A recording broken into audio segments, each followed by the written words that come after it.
일단 수혜리라는 게 있을 거니까 과거에 금액들이 어떻게 바뀌었는지 그것만 또 백테스트를 해보자고요. 그러면은 이거에 대한 전략이 생기는 거예요. 전략이. 우리가 이제 자금에 있어서 단기 자금, 그다음에 수익 자금, 장기 자금 이렇게 이제 나눌 수가 있는데, 장기는 장기적인 이제 XRP에 대한 펀더멘털을 믿고 길게 가겠다는 거고, 단기 자금 같은 경우는 트레이딩을 하면서 오늘 들어간 거 거의 오늘 내가 끝을 본다 이런 느낌. 수익 같은 경우는 저는 이제 어떻게 활용을 하냐면은, 어떤 이벤트가 있었을 때 그 이벤트에 대해서 작전을 펼치는 거예요. 작전을. 수익 자금. 그래서 이 자금들이 나누어져 있어야 돼요. 여기서는 시간대로 나누어져 있죠. 킬리바님 관점들 배우면서 매수하는 건 많이 늘어서 사는 건 늘 가격이 오르기는 하는데 매도하는 걸 잘못해서 결국에는 제대로 수익이 안 나고 약간 익절하거나 손절하고 있습니다. 혹시 라이브 중에 시간이 되면 매도하는 전략을 좀 배우고 싶습니다. 제가 드리고 싶은 말씀은 그거예요. 결국에는 자금의 성격에 맞게끔 하시면 됩니다. 단기 자금이라고 하면은 나는 이거 단기적으로 들어가 하면은 어떤 종목에 대해서 좋다 생각했고 단기적으로 들어가갖고 단기간에 털고 나오는 거예요. 털고. 그리고 스윙 자금이라고 하면은 가격이 내가 목표로 했던 것보다 그대로 안 올라오고 떨어질 수 있죠. 떨어질 수 있으면 처음부터 자금을 또 나눴을 거 아니에요. 분할 매수 자금은 또 나눴을 거 아니야. 떨어지면 여기 중간에 비워버리고 여기까지 하겠다. 여기까지 먹겠다. 근데 주구장창 떨어지면은 안 되기 때문에 그걸 알 수가 없잖아요. 그런데 이벤트가 있는 애들은 달라요. 이벤트 근처에 가서 가격이 오르는 게 일반적이기 때문에 이게 계속 안 오르고 떨어지다가 나중에 오르더라도 결국에 이런 형태로 간다고만 알고 있으면은 결국에는 여기서 어떤 비중으로 들어갈 것인가, 어떤 비중으로. 무조건 여기서 먼저 다 사버리면, 좀 떨어진다 다 사버리면은 결국 아래쪽에서 평단을 낮출 자금이 없어가지고 저는 자금이 없습니다 그렇게 이야기를 하겠죠. 이야기를 할 건데, 그래서 이제 중간에 역수세 매매를 한다고 하면 중간에 인슈어런스를 두세요. 텅 비워 놓으세요. 그냥 시간을 비우세요. 시간을. 그렇게 이제 말씀을 드리는 거예요. 그래서 여기서 매수할 거, 저 아래까지 떨어져서 매수할 거. 그런 전략을 안 썼기 때문에 손실을 보시는 거고. 그래서 또 스윙 같은 경우는 그 이벤트까지 기다려 줘야 되는 거고. 또 장기 자금이라고 하면 펀더멘트를 보고 들어갔으니까 내가 그 부분에서 떨어진다 해도 또 시간을 또 견뎌내야 되는 거고. 그래서 단기적으로 들어가려고 했는데 올라가다 떨어져 버렸다. 그러면 중간에 손절 라인만 잡으면 되죠. 단기적으로 들어가더라도 여기서 가격 올라갈 때 올라갔어. 잘 들어갔어. 그러면은 여기서 스탑로스 걸면 되잖아요. 스탑로스. 여기까지 올라갔을 때 여기 이상 떨어지면은 나는 여기까지만 익절할 거야. 그리고 뭐 떨어지면 어쩔 수 없지. 여기까지 하고 이렇게 가더라도 어쩔 수 없는 거지. 다른 종목도 찾으면 되는 거니까. 스탑로스를 걸었어야죠. 스탑로스. 근데 제가 봤을 때는 이게 본인들이 투자할 때 이게 장기적으로 지금 대응을 하고 있는 건지, 스윙을 보고 있는 건지, 장기적으로 투자를 이 종목에 대해서 투자를 하고 있는지, 그거에 대해서 스스로 명확한 신념들이 없을 경우에 그렇게 매도 타이밍을 못 찾는 경우들이 많지 않을까 싶어요. 매수는 기술이고 매도는 예술이다. 요 멘트 있죠. 그렇죠. 네, 그렇죠. 그래서 저는 일상적으로 제가 이제 추세전환 시리즈를 이제 이야기하고 그런 부분들 자체는 장기적인 이야기를 하는 거예요. 장기적인 이야기. 지금까지 이야기했던 부분들은 대부분 장기적인 이야기에 대해서 말씀을 드리는 거예요. 왜냐하면 단기적인 대응에 대해서 이야기를 하면은 결국에 여러분하고 트러블이 더 많이 생겨요. 더 많이. 그래서 장기적인 대응을 해서 추세전환이 이런 부분들을 이제 말씀을 드렸던 거고, 그리고 최근에 거래량 많이 늘어났다 이런 부분도 장기적인 부분에 대해서 이렇게 말씀을 드렸던 거예요. 그래서 이런 부분들은 스스로가 잘 판단을 하셔야 됩니다. 잘 판단을 하셔야 돼요. 그리고 제가 이런 그림으로 말씀드렸어도 충분히 전에도 말씀드렸듯이 올라갈 수도 있고 떨어질 수도 있어요. 근데 거래량이 많이 나왔다는 것은, 저점에서 많이 나왔다는 것은 그 저점을 누가 확신을 해주는데 아무도 못 해주죠. 그러니까 그 저점이라는 것도 떨어질 수 있다. 이런 가능성은 열어놔야죠. 왜? 비트가 지금 크리마니는 좋게 보고 있지만 비트가 떨어지면은 결국에는 여기 작업 치려고 하는 애들이 작업을 칠 수 있냐고. 결국에는 투기심이 있어야지만이 가격을 올려서 고점에서 개미들한테 물량을 떠넘길 수 있을 텐데, 시장을 펀더멘탈적으로 일단은 보지는 않아요. 현재는. 수엘 같은 경우는 그 리플사에서 하는 컨퍼런스입니다. 이번에 오프라인으로 하나요? 그거 잘 모르겠어요. 작년에는 이제 오프라인으로 했고. 결론부터 한번 봅시다. 2017년 10월 달에 와서 수엘이 있었어요. 2박 3일로 했고요. 수엘 날짜 가격이 이렇게 떨어졌네. 여기까지. 수엘이 어마어마한 것을 발표한다? 이런 기대감을 가지고도 있죠. 이거 54%까지 바닥까지 하면은 대충 보이는 데는 45%. 수엘이 끝나자마자 이렇게 떨어졌다. 2017년도, 여기는 2018년도 줄이 두 줄인 게 1박 2일이네요. 1박 2일 행사를 했어. 이렇게 떨어졌네. 38%가 떨어졌네. 38%. 자, 2019년 수엘 날짜 여기도 1박 2일 했네. 45% 하라. 45% 하야. 그 다음에 작년에도 수혜를 했네. 작년에도 수혜를 했는데 이것은 이제 온라인으로 수혜를 했죠. 이게 수혜를 해서 뭘 했는지 잘 모를 정도의 수혜이었어요. 온라인 이쪽 지역 저쪽 지역에서 막 하면서 마지막 날 이제 런던에서 하는 걸로 이제 그런 형태로 했는데 하여튼 수혜를 날짜 하고 한 10% 빠졌어요. 10%. 이게 백테스트예요. 백테스트. 작년에는 크게 많이 안 빠졌죠. 그 전에는 뭐 45% 50%막 이렇게 빠졌는데 지금은 많이 안 빠졌다고요. 왜? 오른 게 없으니까. 그 부분 보도록 할게요. 그 부분. 우리는 수혜를 하게 되면 어마어마한 것을 발표할 거라고 이제 생각을 해요. 사실은 저는 수혜를 할 때마다 항상 수익을 남겼어요. 리플처럼 쉬운 게 없었거든요. 쉬운 게 없었고 XRP처럼. 왜냐하면 저는 특히 이제 이런 행사를 한다 그러면은 최소한 돈을 벌겠다가 아니라 수혜이 있어? 그러면 손해는 안 보겠네. 손해는. 그럼 지금부터 수혜를 한다 했으니까 가격이 오를 것인가? 그건 알 수 없죠. 근데 과거에 보면은 떨어지기도 하거든요. 그러면은 나는 지금 사는 게 목적이 아니라 떨어진다고 하면은 수혜까지 물량을 어느 정도 확보해 볼까? 확보해 볼까? 이런 이제 전략이라는 것을 세울 수가 있는 거죠. 전략이라는 것을. 그 전에 다른 것들이 막 펌핑을 해버려. 어쩔 수 없지. 어쩔 수 없지. 그러니까 여기에 맞는 자금만 그렇게 이제 접근을 하면 된다. 특히 리플 수엘 같은 경우는 개미들이 워낙에 많기 때문에 이제 그런 게 이제 쉬운 거고. 그리고 이거 하기 전에 또 이걸 하나 또 말씀을 드릴게요. 우리가 거래소 쪽으로 지금 물량이 비트코인이 많이 들어간다. 그러면 어떤 의미예요? 이게 거래 쪽에 물량이 많이 들어간다. 그럼 이거 팔라고 들어가기 때문에 아씨 현물 거래소 쪽 물량 많이 들어가서 어떻게 이제 가격 떨어지겠네. 우리는 이런 식으로 분석을 하잖아요. 분석을. 근데 옛날에 제가 글을 하나 쓸 때 거래 쪽으로 물량이 많이 들어가면은 이게 가격이 오른다는 신호로도 해석하고 가격이 떨어진다는 신호로도 해석이 됩니다. 이렇게 표현을 썼어요. 나중에 이걸 보세요. 수일 때 이제 가격이 올라갈 수가 있고 아니면은 평이할 수 있는데 어떤 긍정 신호를 보냐면은 XRP가 거래소 쪽으로 많이 이동한 걸 보입니다. 많이 이동. 그럼 이건 뭐다? 가격이 떨어진다가 아니라 가격 오르겠구나. 가격 오르겠구나. 저는 이걸로 봐요. 지금 XRP 가격이 위에 있다. 그러면 많이 떨어지겠네 생각을 하지만은 지금 이 정도 수준이 평이하다.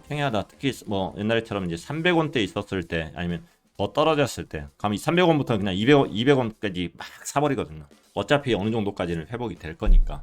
근데 수일 때 가면은 많이 올라 있어. 많이 올라 있어. 2017년 상황들 같은 경우는 이제 이런 형태로 이제 접근하면 되는데 특히 거래소 쪽으로 물량이 많이 들어간다. 특히 고래 물량들이 고래 지갑들 있거든요. 고래 물량들이 거래 쪽으로 많이 들어간다.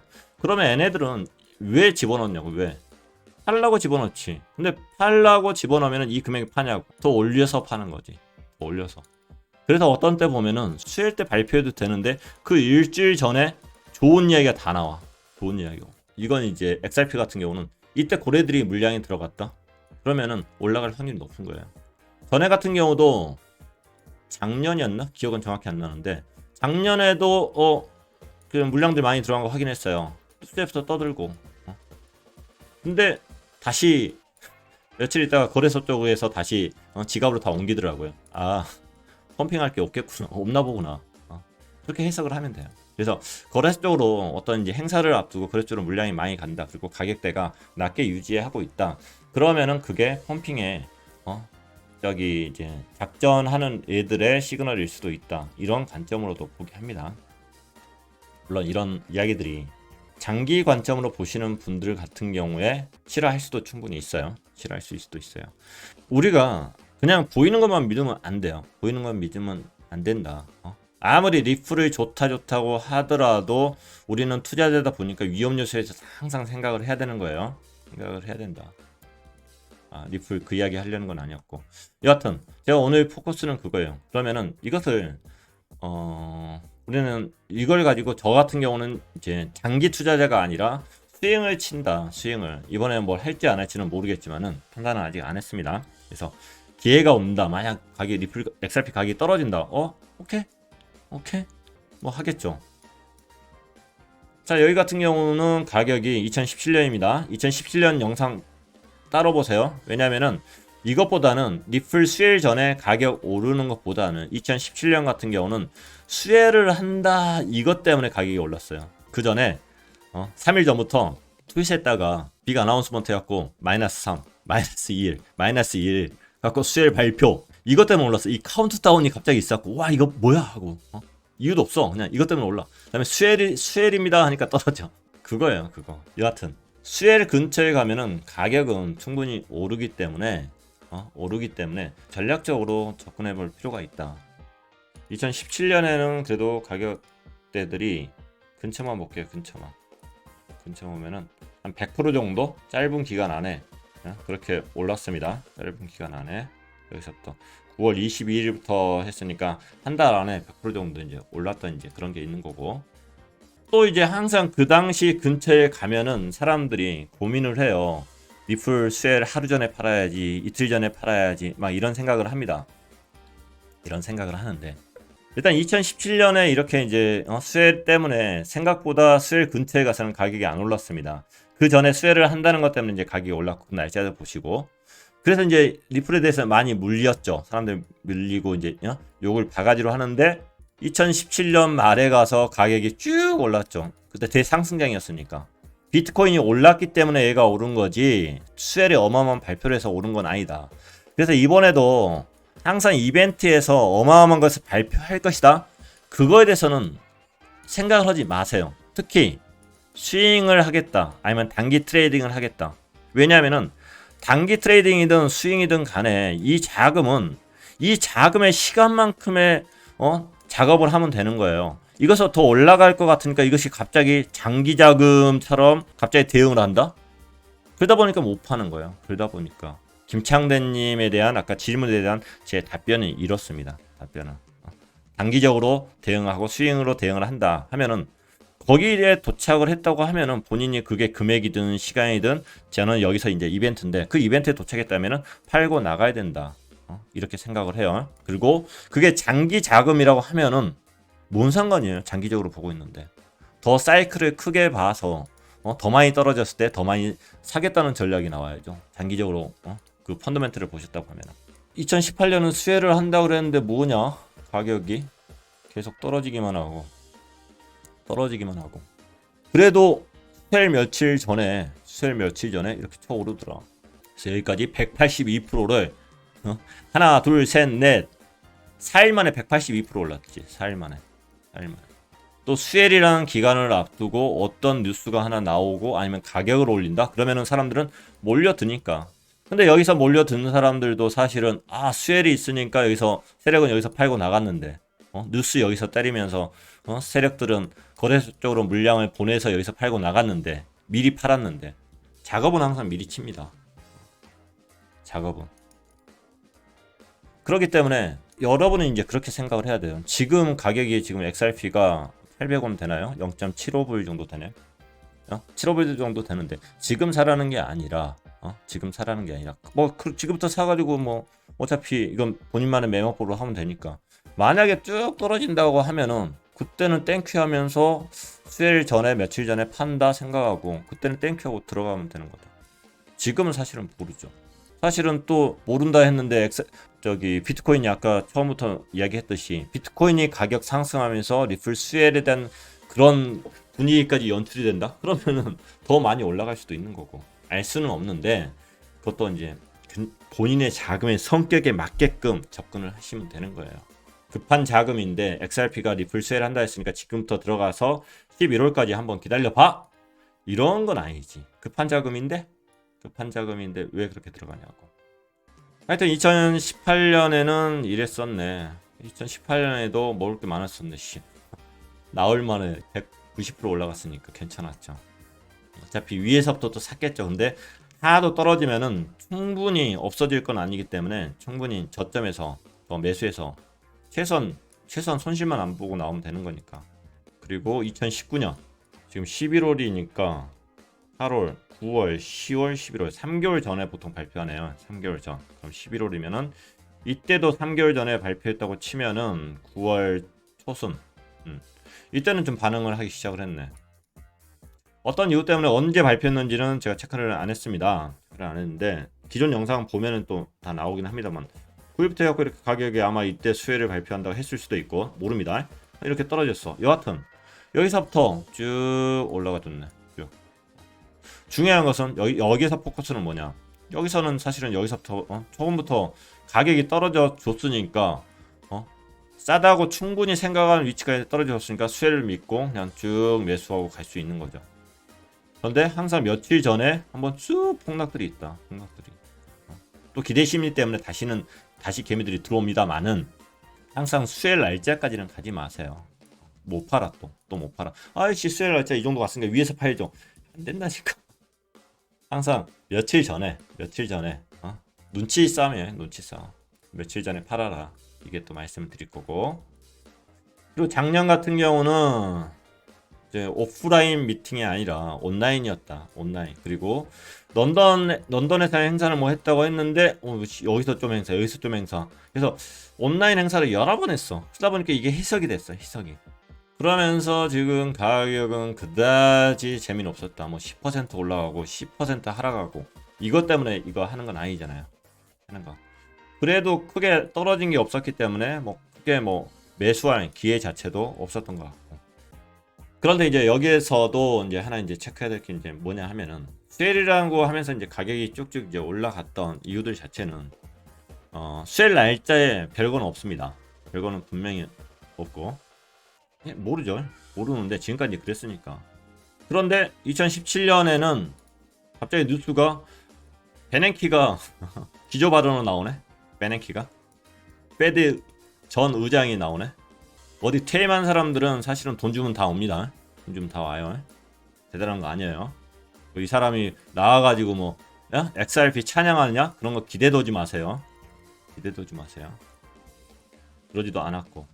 그 다음에 가가지고 2018년도에는 빌 클린턴 나왔네. 대통령이 나왔네. 대통령이 똑같아요. 기대하지 마세요. 기대하지 마세요. 단지 이분이 나왔다는 그 발표에 의해서 기대 심리가 올라간 거야. 기대 심리가. 베냉키가 나오니까 와 배드하고 XRP하고 연관돼서 이거 지금 이제 베냉키가 화성 갈 거야 그러는 거지. 와 대통령 그럼 미국 화폐로서 화성 갈 거야. 그렇게 누가 나오느냐 그것은 기대 심리를 올려주는 거지 그 기대 심리에 놀아날 필요는 없다 이렇게 생각을 합니다. 그리고 2019년에는 좀 약했어요. 이 양반 자체가 굉장히 이제 라잔 박사가 유명한 사람이거든요. 유명한 사람인데 사실은 우리는 모르거든. 그러면서 이제 한 명씩 유명 인사들이 나오는데 2019년에는 여기 기조연설을 하는 사람들 자체가 네임밸류가 많이 떨어졌었습니다. 싱가포르에서 했나요? 싱가포르에서 맞구나. 싱가포르에서 하면서 싱가포르 쪽에서 하니까 이제 이게 이제 동남아 쪽 이쪽에다 더 포커스를 맞추려고 하는구나. 이렇게 이제 뉴스를 해석하는 사람들은 이렇게 해석을 했었죠. 그러면은 이제 이런 기대 심리는 있지. 그리고 이거 나오기 전에 리플에 관련해서 좋은 뉴스들 나오고 더 많은 사람들이 떠든다. 그런 시선보다는 내가 가지고 있는 시선 그리고 XRP를 내가 장기적으로 보느냐 아니면 이번 수혜에 대해서만 진정으로 투자를 하고 싶다. 그러면 그 자금의 성격에 맞게끔 그렇게 접근을 해라. 제가 봤을 때는 이건 이벤트이기 때문에 이벤트 성격에 맞게끔 접근을 해야 된다. 그리고 결국에는 그 수혜에 누구를 초대하느냐 그런 걸 가지고 또 더 많이 떠들 수밖에 없기 때문에 그런 이야기가 나올 때마다 가격은 올라갈 것인데 무조건 수혜를 하니까 가격이 올라간다 거기다 포커스 맞추지 말고 본인이 생각해서 혹시라도 혹시라도 여기서 가격이 떨어진다, 그러면은 이 정도까지는 회복하겠지라는 느낌으로 수요일 때 하겠지라는 느낌으로 접근하는 게 낫지 않겠는가, 이렇게 말씀드리도록 할게요. 그래서 결국에는 본인들이 이런 이벤트에 대해서는 장기 자금이 아니라 스윙 자금을 가지고 하는 거고, 그리고 이벤트 발표할 때 실질적으로 별거 없다,